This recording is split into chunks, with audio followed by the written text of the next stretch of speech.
Hello everyone, today you have joined the DT Creative Elk YouTube channel. We are in Excel and here are the two columns I want to compare for matches and differences. This is super useful to do. I'm doing this with names, but you can do it with other stuff as well. So all you want to do is click, hold and drag. You can select cells or entire columns like I've done here.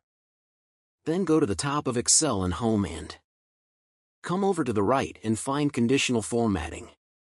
Click there and you then want to hover over Highlight Cells Rules. Then you want to go over to the right and go down and click on Duplicate Values. Now what you can do is where it says Format Cells that contain, you can choose Duplicate or Unique.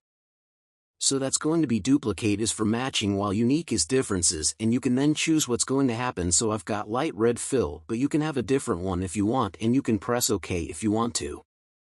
And there it is, we've now done it.